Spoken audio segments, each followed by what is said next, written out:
Hello, this is Lady Boulay, and I hope you're having a wonderful day. Thank you for your support. Thank you for subscribing to the channel. Thank you for your comments, and thank you for your thumbs up. Thank you for all you do to support the channel. And yes, we are commanded to love one another, whether we want to or not, or whether we agree with each other or not. And today I'm talking about why they hate us. Just about every day now, there is a trending topic on some social media platform about some immigrant group or another posting a video letting the world know how much they hate Black Americans. Now, what have we done to these people? Nothing except picking the leeches off our backs. That's all we've done. And so they're angry about it. Sometimes I don't think that we respond to them in the right way. And I'm going to tell you why I say that. So hear me clearly, Black Americans. We can't have our cake and eat it too. We can't spend years saying we're the most accomplished Black group on the planet. We built the culture. We set the standard. We are the blueprint. We are the wealthiest, healthiest, most educated, most influential Black people on the face of the earth, and then collapse emotionally when people who've been benefiting from this identity start lashing out because we finally set boundaries. You can't brag about being the blueprint and then cry when someone who depended on your blueprint gets upset. That's not how boundaries work. But that's what's going on now. For years, we've had disrespect coming from these immigrant groups, even as they have benefited on everything that we have accomplished in the world. But they have shown no gratitude. In fact, what we've got from them is arrogance and disrespect for years, for decades. But enough is enough. And so finally, Black people got fed up and said, this is it. So a line was drawn in the sand. And then we started hearing words like delineate, separate, and close the gate. And that's where we are now. And that's why they're mad. And that's why we're getting all this hate mail. The backlash was predictable. The pushback we're seeing right now, the anger, the hostility, the wild overreactions is not surprising and it's not new. And it's not about us being wrong. It's about access. For decades, these people have been attaching themselves to our identity, claiming our history, using our cultural capital, benefiting from our accomplishments, and blending themselves into our narratives, even going abroad pretending that they're us. So when Black Americans finally said enough, we're delineating, we're setting boundaries, of course, the people who relied on the lack of boundaries reacted the loudest. That's not hatred. That's dependency being exposed. So the loudest voices and the people who are coming through with the most hatred are the ones who were the most dependent on us not having boundaries. And that's what we have to accept. So when they say something, when they do all this hate stuff, we can't just respond by saying, "Oh, they hate us.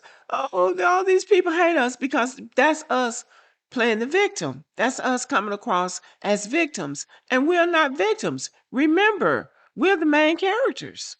Now let's talk about the extreme rhetoric, the violent fantasies, the threats, and the obsession, because that's what this is.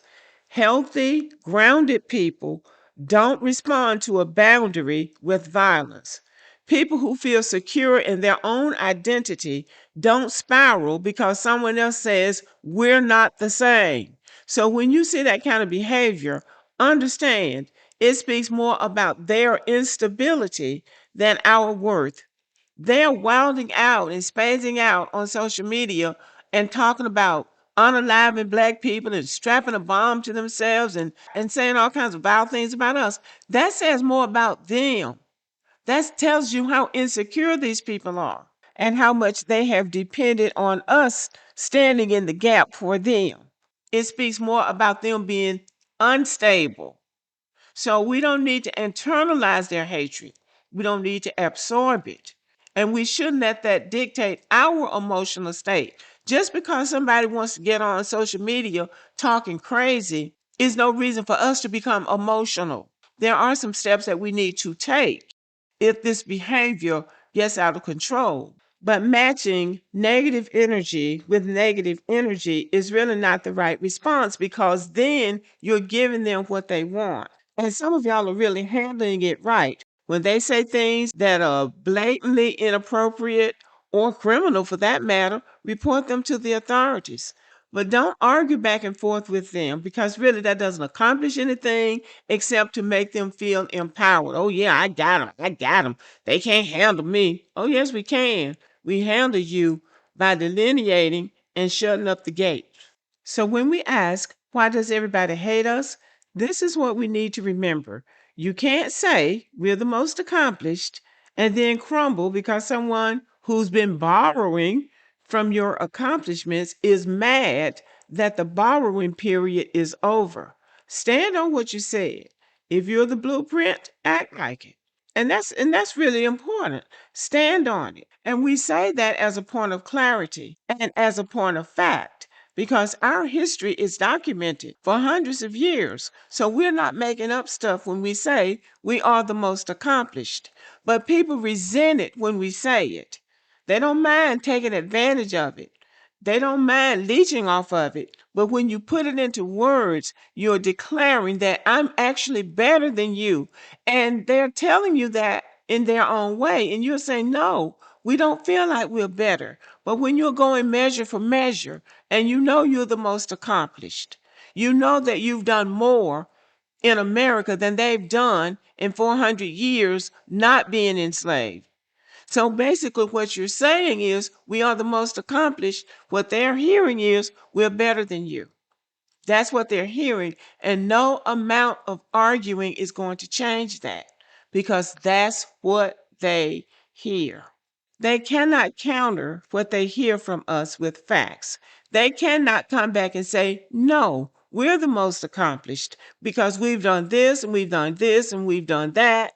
What do you hear them saying? Usually, they're going to try to take credit for something that we have done. So, since they can't counter what we say with facts, they counter it with hatred or resentment. So, how do you counter hatred without losing yourself? We have to counter it with strategy. So, we start by not feeding the outrage economy. We don't have to respond to everything they say. We just don't. And then when you do respond, hit them with the facts. Give them the history of who we are. And we need to recognize that the backlash is proof that delineation is working. And we don't need to mirror their dysfunction. If somebody is unhinged, don't match that energy with unhinged energy of your own. Respond like somebody who has something to lose, because you do, and it's called your dignity.